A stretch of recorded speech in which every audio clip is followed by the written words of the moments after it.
ജീവസന്ദേശത്തിലേക്ക് എല്ലാ മാന്യ ശ്രോതാക്കൾക്കും ഹൃദയപൂർവ്വം സ്വാഗതം. നമ്മുടെ ഇന്നത്തെ പ്രതിദിന ധ്യാന ഭാഗം ലൂക്കോസിന്റെ സുവിശേഷം 8-ാം അധ്യായം 45-ാമത്തെ വചനം. എന്നെ തൊട്ടത് ആര് എന്ന് യേശു ചോദിച്ചു. എല്ലാവരും ഞാനല്ല എന്ന് പറഞ്ഞപ്പോൾ, ഗുരു, പുരുഷാരം നിന്നെ തിക്കിത്തിരക്കുന്നു എന്ന് പത്രോസും കൂടെയുള്ളവരും പറഞ്ഞു. യേശു യായിറോസിന്റെ മകളെ ഉയർപ്പിക്കുവാനായിട്ട് പോകുന്ന സന്ദർഭത്തിൽ ഒരു രക്തസ്രാവക്കാരിയായ സ്ത്രീയെ സൗഖ്യപ്പെടുത്തുന്ന കാര്യത്തിന്റെ ചരിത്രമാണ് ഇവിടെ രേഖപ്പെടുത്തിയിരിക്കുന്നത്. യേശു സൗഖ്യമാക്കി എന്ന് പറയുന്നതിനേക്കാൾ യേശു മുഖാന്തരം സൗഖ്യമായി എന്ന് പറയുന്നതാണ് ഏറ്റവും കറക്റ്റ്. യേശു സൗഖ്യമാകട്ടെ എന്ന് പറയുന്നതിനേക്കാൾ യേശുവിന്റെ വസ്ത്രത്തിന്റെ തൊങ്ങലിൽ നിന്ന് തൊട്ടത് മുഖാന്തരം യേശുവിൽ നിന്ന് ശക്തി പ്രാപിച്ച് അവൾ സൗഖ്യം പ്രാപിച്ചു എന്ന് പറയുന്നതാണ് ഏറ്റവും ശരി. എന്നാൽ യേശു കർത്താവിന്റെ ചോദ്യം ഇതാണ്: എന്നെ തൊട്ടത് ആര്? ശിഷ്യന്മാർ പറയുകയാണ്, എത്രയോ ജനം വരികയാണ്, അപ്പോൾ നിന്നെ തൊട്ടത് ആരെന്ന് എങ്ങനെ പറയും? പക്ഷേ കർത്താവ് അതിന് കൊടുക്കുന്ന മറുപടി 46-ാമത്തെ വചനമാണ്. യേശു ഒരാളെന്നെ തൊട്ടു, എന്നിൽ നിന്ന് ശക്തി പുറപ്പെട്ടു, ഞാൻ അറിഞ്ഞു എന്ന് പറഞ്ഞു. കർത്താവിനെ തൊട്ടപ്പോൾ കർത്താവിൽ നിന്ന് ശക്തി പുറപ്പെട്ടു. നാം ആ സാഹചര്യം ഒന്ന് ചിന്തിക്കണം. ഒരുപാട് ആളുകൾ യേശുവിനെ മുട്ടി ഉരുമി പോകുന്ന ഒരു സാഹചര്യമാണ്. പുരുഷാരം തിക്കിക്കൊണ്ട് പോകുന്ന സാഹചര്യമാണ്. പക്ഷെ അപ്പോഴൊന്നും യേശുവിൻ്റെ ശരീരത്തിൽ നിന്ന് ശക്തി പുറപ്പെട്ടില്ല. പക്ഷേ ഒരു സ്ത്രീ വിശ്വാസത്തോടെ തനിക്ക് രോഗം സൗഖ്യമാകണം എന്നുള്ള ആശയത്തോടുകൂടി തൻ്റെ വസ്ത്രത്തിൻ്റെ തൊങ്ങൽ തൊട്ടപ്പോൾ തൻ്റെ ശരീരത്തിൽ നിന്ന് ശക്തി പുറപ്പെടുകയാണ്. പ്രിയമുള്ളവരെ, നാമും ആവശ്യക്കാരാണെങ്കിൽ കർത്താവിനെ ഒന്ന് തൊട്ടാൽ കർത്താവിൽ നിന്ന് ശക്തി പ്രവഹിക്കുവാനിടയായും. നാം നമ്മുടെ ആവശ്യമാണെങ്കിൽ കർത്താവിൻ്റെ അരികിലേക്ക് ഒന്ന് ചെല്ലേണ്ടത് ആവശ്യമാണ്. എന്തിനാണ് കർത്താവ് അങ്ങനെ ചോദിച്ചത്? എന്നെ തൊട്ടത് ആറ് എന്ന് ചോദിച്ചതിൻ്റെ കാരണം, ഒന്നാമത് ആരാണ് എന്നെ തൊട്ടതെന്നുള്ള അന്വേഷണത്തിൻ്റെ കാര്യമാണ്. കർത്താവ് സർവ്വജ്ഞാനിയാണ്, എല്ലാം അറിയാം. പക്ഷേ എന്നെ തൊട്ട ആൾ മറഞ്ഞിരിക്കുകയാണ്. അതുകൊണ്ട് ഒരു അന്വേഷണത്തിന്റെ ഭാഗമായി കർത്താവ് ആ ചോദ്യം ചോദിച്ചു എന്ന് നമുക്ക് മനസ്സിലാക്കുവാനായിട്ട് സാധിക്കും. 2, ആ ചോദ്യം ആകാംക്ഷ ജനിപ്പിക്കുന്ന ഒരു ചോദ്യമാണ്. എന്നെ തൊട്ടതാർ? കാരണം ശക്തി എന്നിൽ നിന്ന് പുറപ്പെട്ട നിലയിൽ എന്നെ തൊട്ടതാരാണ്?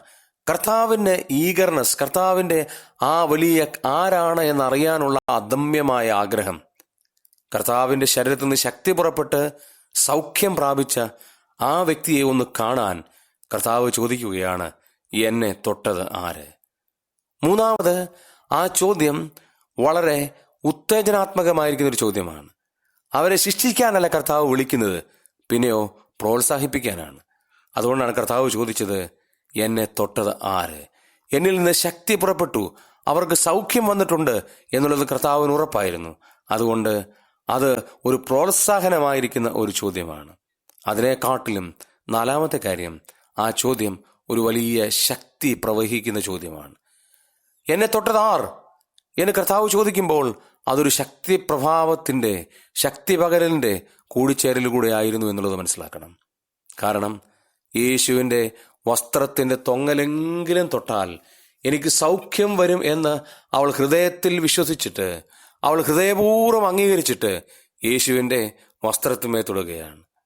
നോക്കുക, അവളുടെ വിശ്വാസത്തിൻ്റെ ആഴം എത്ര വലുതാണ്! കർത്താവിനോടുള്ള അവളുടെ സ്നേഹത്തിൻ്റെ ആഴം എത്ര വലുതാണ്! കർത്താവിനോടുള്ള ഭക്തി എത്ര വലുതാണ്! അവൾ ശക്തിയുടെ പ്രവഹിക്കുന്ന രീതിയിലുള്ള ഒരു ചോദ്യമായിരുന്നു കർത്താവ് ചോദിച്ചത്. അവസാനം ആ ചോദ്യത്തിന് ഒരു പ്രോത്സാഹനത്തിൻ്റെ വാക്കുണ്ട്. എന്നെ തൊട്ടതാർ? എന്നിൽ നിന്ന് ശക്തി പുറപ്പെട്ടു എന്ന് പറയുമ്പോൾ ഞാൻ മറഞ്ഞിരിക്കുന്നില്ല എന്ന് മനസ്സിലാക്കി ആ സ്ത്രീ മുമ്പോട്ട് വരുന്നത് കാണാൻ കഴിയും. അത് വലിയൊരു എൻറിച്ച്മെന്റിന്റെ സമയമായിരുന്നു. ആ സ്ത്രീയെ സംബന്ധിച്ചോളം ഒരു വലിയ സന്തോഷത്തിന്റെ അവസരമായിരുന്നു. കാരണം ഇതുവരെയും സൗഖ്യം പ്രാപിക്കാതെ വളരെ ദുരിതപൂർണമായിരിക്കുന്ന ജീവിതം നയിച്ചിരുന്ന ആ സ്ത്രീ യേശുവിനെ തൊട്ടപ്പോൾ യേശുവിൽ നിന്ന് ശക്തി പ്രാപിച്ചു. പ്രിയമുള്ളവരെ, നമുക്കറിയാം, അനേകർ കർത്താവിനെ തൊട്ടിട്ടുണ്ട്.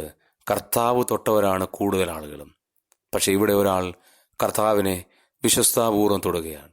അർത്ഥാൽ തന്നിൽ നിന്ന് ശക്തി പുറപ്പെടുന്ന രീതിയിലുള്ള ഒരു വലിയ കാഴ്ചപ്പാട്.